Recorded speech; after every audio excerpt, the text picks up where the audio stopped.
जाय जाथिनि फेरलेबसेबो कन्ट्रिबिउसन गैयै बेबो जाथि हिसाबै बर' जाथि नंबावाना। दा नैबेबायदि बेलायावहाय पृथ्वीराज नारायण देब ना मा होनो मेस बिथाङा माब्रै बिसोरजों थाफानो मोनखो लिस्टआवहाय। दा जोंनि गेजेरावहाय बर' जाथिनि गेजेराव बिथांमोननि पार्टियावहाय गोरों मानसियानो गैलामोन नामा साननो हनो हानाय जाय बर' जाथिनि थाखाय मावगोन बायदि। क'क्राझार लकसभा कनस्टिटिउन्सिनिफ्राय जायनाखि फैबाय थानाय लकसभानि बिजाथि बा इमपेनेल केन्डिडेट बिथांमोनखौ फोसावनानै होबाय BPF हान्जानिफ्राय। जाय इमपेनेल केन्डिडेटफोरानो जाहैबाय प्रमिला रानी ब्रह्म मेडाम आरो बेजों लोगोसे खाम्फा बरगयारी बिथां सार आरो लोगोसे पृथ्वीराज नारायण देब ना मा होनो। दा बेफोर साथामनि गेजेरावहाय जाय लास्टनि पृथ्वीराज नारायण देब बिथांनि सायावहाय गोबाङानो जोङो बर' जाथि हिसाबै गोजोननाय गैया बा बिथाङा बेबायदि लिस्टआव माबोरै थानो मोनखो जाय जोंनि जाथिनि थाखाय जेबो बिहोमायानो गैया बा जोंनि जाथिनि थाखाय बिथाङा जेबोआनो मावबोआखै। माबा मोनसे बिथाङा जोंनि बर' जाथिनि थाखाय गोहोम होनाय बा खामानि मावबोनायखौ नुनो मोनाखै। दा बिथाङा जोंनि गेजेराव थारै फैमारोब्ला मा जागोन बर' जाथिया। हारिनि थाखाय जेबो कन्ट्रिबिउसन गैयै मानसिखौ मानि थाखाय इमपेनेल लिस्ट बा नमिनेसन लिस्टआवहाय सोखो BPF हान्जानिफ्राय। ना बिराद बिथांमोननि गेजेरावहाय गोरों मानसियानो गैलामोन नामा। दा नैबेबायदि सोंथि गोबांथार रायजो राजा माखासे सुबुंफोरनि गेजेरावहाय आरो गोबाङा नैबेबायदि इउटुबनि गेजेरजोंहाय भिडिअ खालामनानैबो बाथ्रा बुंदों। थारै सैथो। दा नैबे भिडिअखौ लाबोनायनि जाउनावहाय गोबाङा माखासेया साननो हालायगौ जितु BPF पार्टिनि हेंथा नामा बियो UPPLनि मानसि नामा नैबेबायदि साननो हालायगौ।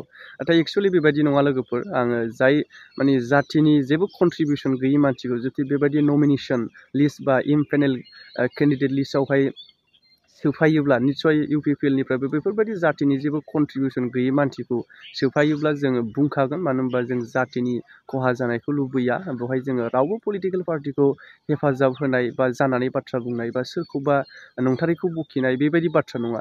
जाय मानि उदां आरो खौराङा सैथो बेफोरखौ जों नोंथांमोननि गेजेरावहाय फोसावबोगासिनो दङ आङो खायसे भिडिअनि गेजेरजोंहाय। जायफोरा नायबाय थाग्राखा अब्ला बुजि मोननो हागौ।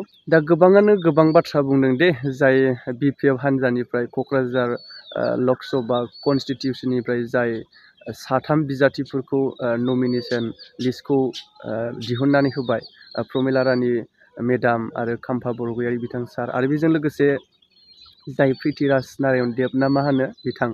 दा नैबेबायदि थासारिनि गेजेरावहाय जाय जाथिनि थाखाय बिहोमा होबोनाय बेसेबांबा गोबाव सम BTC खौ खुंबोनाय प्रमिला रानी ब्रह्म मेडाम आरो लोगोसे खाम्फा बरगयारी बिथां सारमोनजों माबोरैहाय जाय जाथिनि फेरलेबसेबो कन्ट्रिबिउसन गैयै बेबो जाथि हिसाबै बर' जाथि नंबावाना। दा नैबेबायदि बेलायावहाय पृथ्वीराज नारायण देब ना मा होनो मेस बिथाङा माबोरै बिसोरजों थाफानो मोनखो लिस्टआवहाय। दा जोंनि गेजेरावहाय बर' जाथिनि गेजेराव बिथांमोननि पार्टियावहाय गोरों मानसियानो गैलामोन नामा साननो हनो हानाय जाय बर' जाथिनि थाखाय मावगोन बायदि।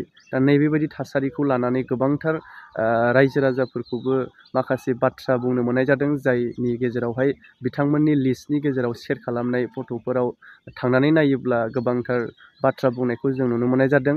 दा नैबेबायदि थासारियावहाय जाय BPF हान्जानिफ्रायबो गोबाङानो माने बुंनोसो हायाखै हयथ' बर' मानसिखौ होजानो लुबैनाय दङ। दा एक्सुवेलि जाय इमपेनेल लिस्टआव नुदोंब्लाबो माने बिथाङा जुदि फैखाया नैबेबायदि गोबाङा साननो हागौ। नाथाय जुदि जोंनि गेजेराव बिथाङानो BPF हान्जानिफ्राय फैनानै देरहामारोब्ला जों बर' जाथिनि थाखाय मा खामानि मावगोन। दा नैबेबायदि बाथ्राखौ साननो गोनां। मानो होनोब्ला गोबाव सम जाय ST मानसि नङा STनि नंखाय सार्टिफिकेट बानायनानै जाय नब कुमार सरनिया गोबां बोसोर बर' जाथिनि थाखाय जेबो खामानि मावलांखायासै बिथाङा देरहालांनानै। अब्ला नैबेबो जायनाखि फैबाय थानाय समाव पृथ्वीराज नारायण देब ना मा होनो बिथाङा जुदि देरहामारोब्ला पावाराव फैमारोब्ला निस्सय बेबायदि जालाङाथ'। जाय जोंनि बर' जाथिखौ नङाब्लानो गुबुन जाथिखौ माबोरै जोङो फोथायनो ना। जाय गोबां बोसोर सालायलांब्लाबो जोंनि बर' जाथिनि थाखाय गोजौ लेभेलाव जेबो बुंहैयाखै जेबो डेभेलपनि खामानि मावफैयाखै। दा बुहुत साननो गोनां नैबेबायदि बाथ्रानि गेजेरावहाय। जाय बर' जाथिनि थाखाय फेरलेबसेबो कन्ट्रिबिउसन गैयै बायदि मानसिया मैया दाखालिसो BPF हान्जायाव हाबनानै गावखौनो माने गोरों माने गावखौनो फुरा जाथिनि मावखुग्रा जों बर' जाथिनि थाखाय बिहोमा होग्रा मानसि होननानै गावखौ देखायनानै लाहैनाय नैबेबायदि बाथ्राखौ जों दा नुनो मोन्दों बिथांनि सायावहाय। दा बिथाङा माखासे सान सिगां जों UPPLआवबो थानायखौ जोङो नुनो मोननाय जादों। दा बिथाङा आरोबाव फिन BPF हान्जायाव हाबहैनानै नैबे समाव जुदि टिकेट मोनोब्ला ना गेलेनो थाखाय, दा नैबेबायदि थासारियावहाय बिथाङा माखासे समाव गोबांथार BPF हान्जाखौ, राजखान्थि हान्जाखौ बखिनायखौ जोङो नुबाय थानो मोनदों, जाय UPPL हान्जायाव थानाय समावहाय। आरोबाव फिन दा बिथाङा बेबायदिनो जायखौ बखिदों बेवहायनो हाबहैदों। माने जों मा बुंनांगोन बिथांखौहाय ओरैबा ओरैना, जाय राजखान्थियाव दिदोमथि नङै आखुखौ माने बेनियावनो जोङो नुमारनो मोननाय बायदि जाहैबाय। दा नैबेबायदि बेलायावहाय जिथु बिथांनि जाय केन्डिडेट, जाय नमिनेसन लिस्टआव थाफानाय, बेखौ माने जों बर' जाथि हिसाबै सोरबाया BPF पार्टिनि मानसिखाब्लाबो माने जिथु बिथांखौ देरहाजागोनखौ फसायादे, बिथांखौ लिस्टआव थाफानायखौ गोबाङानो फसायाखै।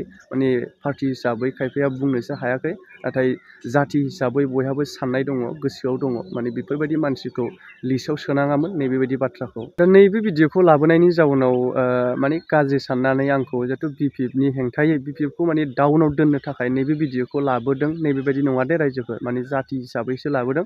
मानो होनब्ला जोंनि जाथि हिसाबै बर' जाथिनि गेजेरावनो जोंनो केन्डिडेट नांगौ, जाय BPF हान्जानिफ्राय प्रमिला रानी ब्रह्म मेडाममोन आरो लोगोसे खाम्फा बरगयारी बिथां सारमोनानो जातिनि थाखाय गोबांथार बोसोर मावबोनाय, जाय BTC खुंथाय समावहाय जातिनि थाखायनो गोबां बिथांमोना थैथाब थांथाब नाजाबोनाय। बिथांमोना जातिनि मावनायनि थाखाय फुरा फुल एक्सपिरियेन्स दं होननानै जों बुंनांगोन।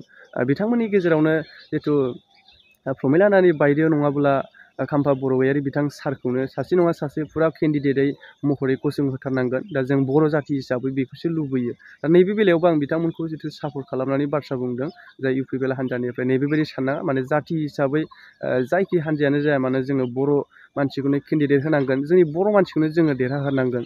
बेवहायो गावजों गाव राजखान्थियारि हान्जा हिसाबै बादा बादि थायोब्लाबो जोङो बर' जाथिखौनो केन्डिडेट महरैखौ लुबैयो नैबेबायदि थासारियावहाय। मानो होनबा जों जाथि हिसाबै गोबांथार राजखान्थियारि बिथिंजों नाख्रेबजानाय बा गोग्लैसोलांखाबाय। आरो नैबे बेलायावहाय गुबुन जाथिनि मानसिखौ बेबायदि इम्पेनेल लिस्टआव सोनानै जुदि बिथांखौनो देरहाहोमारोब्ला मा जागोन, नैबेखौबो साननो गोनां। दायो आं नैबे भिडिअखौ लाबोनायनि थाखाय साननो नाङा दे मानगोनां रायजो राजाफोरा BPFखौ फुरा डाउनाव खोख्लैनो थाखाय BPFनि हेंथा बाथ्रा बुंदों, नाथाय बेबायदि नङा।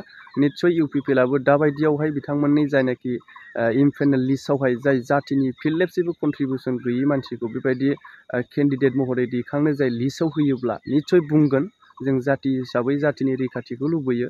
जाय उदां आरो सैथो खौरां बेखौ नोंथांमोननि गेजेराव आङो फोरमायबोगासिनो दङ। आंखौ बबेबा मोनसे राजखान्थि हान्जाखौ सापर्ट खालामनानै बबेबा मोनसे राजखान्थि हान्जाखौ हाखराव खोख्लैनो नागिरदों, डाउनाव दोनदों, नैबेबायदि साननाङा।